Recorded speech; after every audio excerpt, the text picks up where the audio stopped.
السلام علیکم ورحمۃ اللہ تعالی وبرکاتہ۔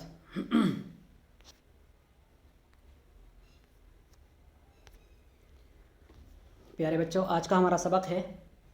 حدیث نمبر 41 مشکات المصابیح میں کتاب الایمان سے متعلق ہے۔ تو چلیے شروع کرتے ہیں۔ بسم اللہ الرحمن الرحیم۔ حدیث نمبر 41 عن عثمان بن عفان رضی اللہ عنہ قال ان رجالا من اصحاب النبی صلی اللہ علیہ وسلم حين توفی النبی صلی اللہ علیہ وسلم حزنوا علیہ حتى كاد بعضهم يوسوس قال عثمان وكنت منهم فبينا انا جالس في ظل اطم من الاطام مر علي عمر رضی اللہ عنہ فسلم علی فلم اشعر انه مر ولا سلم۔ حضرت عثمان رضی اللہ تعالیٰ عنہ سے روایت ہے، فرماتے ہیں کہ ان رجالا من اصحاب النبی صلی اللہ علیہ وسلم، نبی صلی اللہ علیہ وسلم کے صحابہ میں سے اکثر لوگ حین توفی النبی صلی اللہ علیہ وسلم حزنوا علیہ، سارے کے سارے صحابہ اکرام حزنوا علیہ، نبی صلی اللہ علیہ وسلم کے وفات پائے جانے کی وجہ سے، نبی صلی اللہ علیہ وسلم کے وفات کرنے کی وجہ سے، حین توفی، جب اللہ کے رسول صلی اللہ علیہ وسلم وفات پا گئے تو حزنوا علیہ، بہت زیادہ غمزدہ ہوئے، حتی کاد بعضهم یوسوس، اور قریب تھا کہ کچھ لوگوں کو وسوسہ ہو جائے، اور یہ بھی ممکن تھا کہ کچھ لوگوں کو وسوسہ ہو جائے۔ کون سا وسوسہ؟ یعنی یہ وسوسہ ہو جائے کچھ لوگوں کو کہ نبی صلی اللہ علیہ وسلم کے چلے جانے کے بعد کہیں دین اسلام کا قصہ ختم نہ ہو جائے، کہیں دین اسلام موقوف نہ رہ جائے، کہیں دین اسلام ختم نہ ہو جائے۔ تو یہ وسوسہ قریب تھا کہ کچھ لوگوں کو ہو جاتا۔ قال عثمان وکنت منہم، حضرت عثمان رضی اللہ تعالیٰ عنہ فرماتے ہیں ایسے لوگوں میں سے میں بھی تھا۔ فبینا انا جالس فی ظل اطم من الاطام، تو اس وقت جب میں بیٹھا ہوا تھا نہایت ہی غم و اندوہ کی حالت میں، فی ظل اطم من الاطام، نہایت ہی غم و اندوہ یعنی غم اور نہایت ہی رنجیدگی کے عالم میں جب میں بیٹھا ہوا تھا، مر علی عمر، تو حضرت عمر رضی اللہ تعالیٰ عنہ میرے پاس سے گزرے، فسلم علی، اور مجھے سلام کیا، فلم اشعر انہ مرہ، اور مجھے پتہ نہیں چلا کہ وہ میرے پاس سے گزرے ہیں، ولا سلم، اور نہ ہی یہ پتہ چلا کہ انہوں نے مجھے سلام کیا ہے۔ تو حضرت عمر رضی اللہ تعالیٰ عنہ کو جب ان کے سلام کا جواب حضرت عثمان کی جانب سے نہ ملا تو فانطلق عمر، حضرت عمر رضی اللہ تعالیٰ عنہ نکلتے چلے گئے، حتی دخل علی ابی بکر، حتیٰ کہ حضرت عمر رضی اللہ تعالیٰ عنہ ابو بکر صدیق رضی اللہ تعالیٰ عنہ کی بارگاہ میں آئے۔ فقال له، تو ان سے کہا، ما يعجبك انی مرت علی عثمان فسلمت علیہ فلم يرد علی السلام۔ فقال له، تو حضرت ابوبکر صدیق رضی اللہ تعالیٰ عنہ کی بارگاہ میں جا کر حضرت عمر نے حضرت عثمان کی شکایت کی۔ فقال له، تو جا کر کے شکایت کیا کی، ما یعجبک، کیا آپ کو یہ پسند ہے؟ ابو بکر آپ خود ہی بتائیے، کیا آپ کو یہ پسند نہیں کیا یہ آپ کو عجیب نہیں لگتا؟ انی مررت علی عثمان، کہ میں حضرت عثمان کے پاس سے گزرا، فسلمت علیہ، اور میں نے انہیں سلام بھی کیا، فلم یرد علی السلام، لیکن انہوں نے میرے سلام کا مجھے جواب نہیں دیا۔ کیا یہ آپ کو عجیب نہیں لگتا؟ کتنی عجیب بات ہے، مجھے میرے سلام کا جواب نہیں ملا۔ وَأَقْبَلَ ہوا وَأَبُو بَكْرٍ، تب دوبارہ لوٹ کر آئے، حضرت عثمان کہتے ہیں کہ دوبارہ لوٹ کر آئے وہ، یعنی حضرت عمر، و ابو بکرین، اور حضرت ابو بکر رضی اللہ تعالیٰ عنہما، دونوں کے دونوں اصحاب چلے آئے میری طرف، فی ولایت ابی بکر رضی اللہ عنہ، حضرت ابو بکر صدیق رضی اللہ تعالیٰ عنہ کی ولایت میں، یعنی حضرت ابو بکر صدیق رضی اللہ تعالیٰ عنہ کو ولی بنا کر وہ لائے۔ حتی سلم علیہ، یعنی حضرت ابو بکر صدیق رضی اللہ تعالیٰ عنہ کو منصف اور ولی بنا کر کہ تم میرا یہ فیصلہ کرو کہ انہوں نے میرے سلام کا جواب کیوں نہیں دیا۔ تو ابو بکر صدیق رضی اللہ تعالیٰ عنہ کی ولایت میں یہ دونوں لوگ آئے، حتی سلم، تو جب یہ دونوں آئے تو دونوں نے سلام کیا، علیہ جمیعاً، دونوں کے دونوں نے مجھے سلام کیا۔ ثم قال ابو بکر، پھر ابو بکر رضی اللہ تعالیٰ عنہ نے مجھ سے کہا، ثم قال ابو بکر جاءنی اخوک عمر، میرے پاس آپ کا بھائی عمر آیا تھا، فذکر انہ مر علیک فسلم، انہوں نے بتایا، میرے پاس آپ کے بھائی عمر آئے، انہوں نے بتایا کہ وہ آپ کے پاس سے جب گزرے فسلم علیہ فسلم علیہ فسلم فلم ترد علیہ السلام، تو انہوں نے آپ کو سلام کیا اور آپ نے ان کو ان کے سلام کا جواب نہیں دیا. فما الذی حملک علی ذلک، تو ایسا آپ نے کیوں کیا، کیوں آپ نے ان کے سلام کا جواب نہیں دیا، کون سی وجہ ہے ایسی کہ جو آپ نے یہ کیا. فما الذی حملک علی ذلک، ایسا کرنے پر کس چیز نے آپ کو مجبور کیا. قال، حضرت عثمان فرماتے ہیں، حضرت عثمان نے کہا قلتو، تو پھر میں نے کہا ما فعلتو، نہیں میں نے تو ایسا نہیں کیا کہ میں نے سلام کا جواب نہ دیا ہو. ما فعلتو، میں نے ایسا نہیں کیا. فقال عمر، تو حضرت عمر رضی اللہ تعالیٰ عنہ فرماتے ہیں بلا واللہ لقد فعلت ولکنها عبیتکم یا بنی امیہ. حضرت عمر کہتے ہیں بلا واللہ لقد فعلت ولکنها عبیتکم یا بنی امیہ، کیوں میں نے ایسا کیوں نہیں کیا، میں نے کیا ہے لیکن قسم بخدا لقد فعلت، میں نے قسم بخدا ایسا کیا ہے، میں نے سلام آپ کو کیا. ولکنها عبیتکم یا بنی امیہ، لیکن بنی امیہ یہ تمہارا غرور اور یہ تمہارا تکبر ہے کہ تم کسی کو سلام کا جواب نہیں دیتے. تو یہ بات حضرت عمر رضی اللہ تعالیٰ عنہ نے کہہ دی. قال قلت، تو حضرت عثمان رضی اللہ تعالیٰ عنہ کہتے ہیں میں نے کہا واللہ ما شعرت انک مررت ولا سلمت، قسم بخدا مجھے پتہ نہیں تھا کہ آپ میرے پاس سے گزرے ہیں، ولا اور نہ ہی یہ مجھے پتہ تھا اور نہ ہی مجھے یہ پتہ تھا کہ سلمتا آپ نے مجھے سلام کیا ہے، قسم بخدا مجھے پتہ نہیں تھا. تو حضرت عمر نے بھی قسم کھائی کہ میں نے قسم بخدا سلام کیا تھا، اور حضرت عثمان نے بھی قسم کھا کر یہ بات ثابت کر دی کہ قسم بخدا مجھے شعور نہیں تھا کہ آپ میرے پاس سے گزرے ہیں اور نہ ہی یہ مجھے پتہ تھا کہ آپ نے مجھے سلام بھی کیا ہے. قال ابو بکر، حضرت ابوبکر صدیق رضی اللہ تعالیٰ عنہ فرماتے ہیں صدق عثمان، عثمان رضی اللہ تعالیٰ عنہ سچ کہتے ہیں، انہیں پتہ نہیں ہوگا. وقد شغلک عن ذلک امر، وقد شغلک عن ذلک امر، یہ سوال ہے حضرت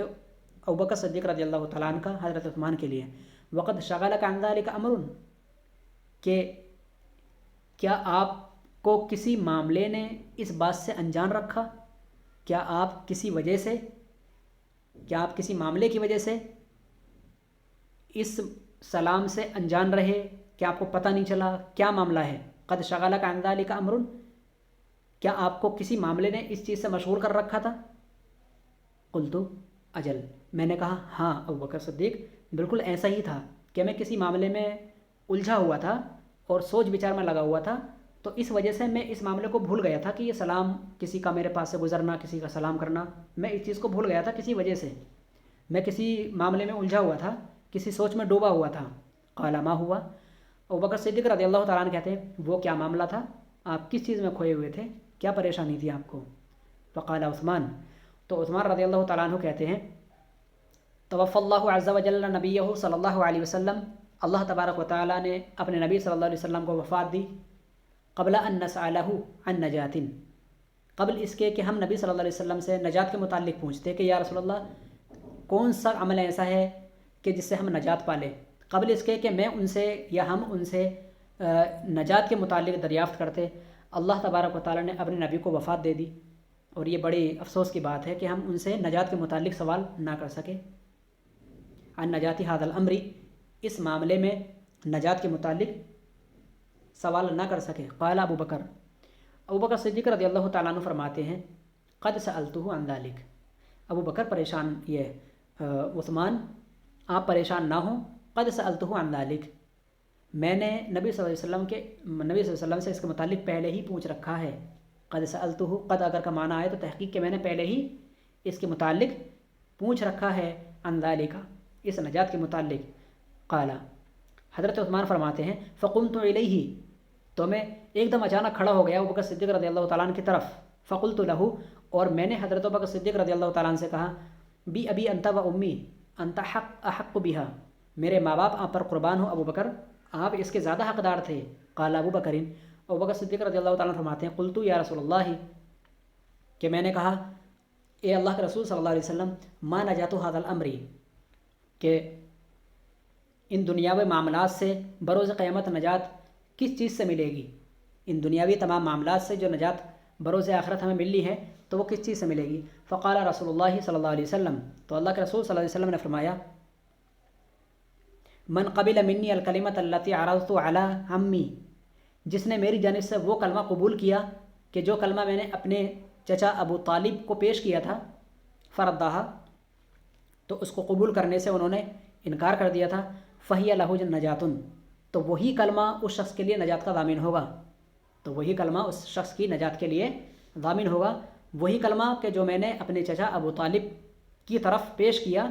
تو انہوں نے فردہا، اس کو ٹھکرا دیا تھا، اس سے انکار کر دیا تھا، من قبل منی الکلمۃ التی، تو کوئی بھی وہ شخص جو میری جانب سے اس کلمہ کو قبول کر لے جو میں نے اپنے چچا ابو طالب کو پیش کیا تو انہوں نے ٹھکرا دیا تھا، فہی لہ نجاتن، تو وہی کلمہ اس کے لیے نجات کا ضامن ہوگا۔ ٹھیک ہے بچوں،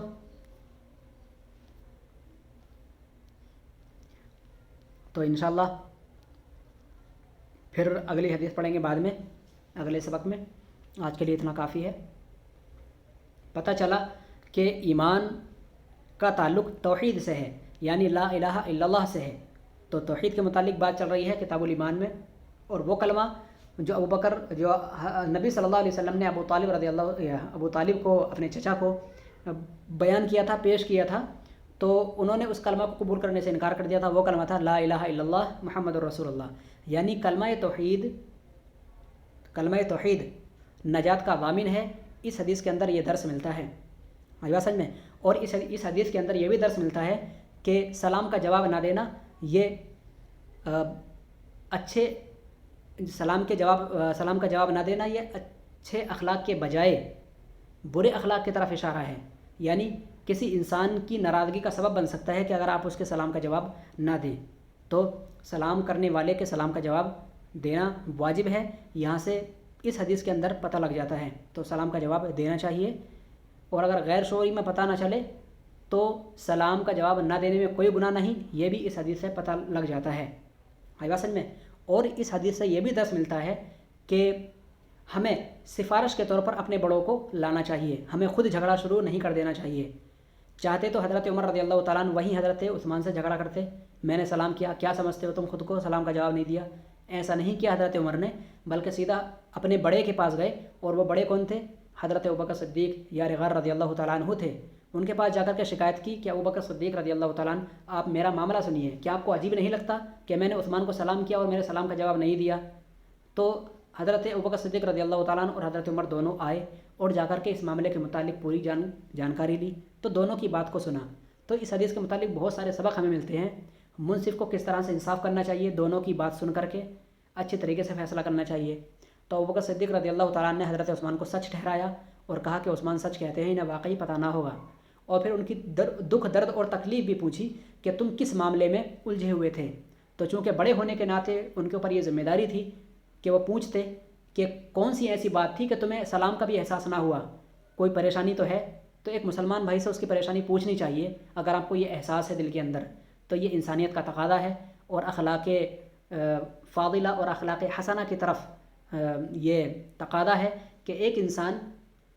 اچھے اخلاق کو اگر اپنانا چاہے تو وہ لوگوں سے باز پرس کرے، ان کی حالات کے متعلق، ان کی طبیعت کے متعلق، ان کی ٹینشن اور ڈپریشن کے متعلق، ان کی فکر مندی کے متعلق پوچھے، ان کی غم زدگی اور رنجیدگی کے متعلق پوچھے کہ وجہ کیا ہے، کہ تم کیوں رنجیدہ تھے؟ تو حضرت عثمان رضی اللہ تعالیٰ نے بتایا کہ میں نبی صلی اللہ علیہ وسلم کی وفات کی وجہ سے رنجیدہ ہوں، کہ یہ سوال کا جواب مجھے نہیں ملا کہ ان تمام دنیاوی امور سے نجات بروز قیامت کن چیزوں سے ملے گی۔ تو ابوبکر صدیق رضی اللہ تعالیٰ عنہ کہتے ہیں کہ مجھے پتہ ہے کہ وہ کس چیز سے ملے گی، وہ ملے گی کہ اللہ کے رسول صلی اللہ علیہ وسلم سے میں نے یہ سوال پہلے ہی کر رکھا تھا، بات سمجھ میں۔ تو اللہ کے رسول صلی اللہ علیہ وسلم نے فرمایا کہ اس کلمہ سے ملے گی کہ جو کلمہ میں نے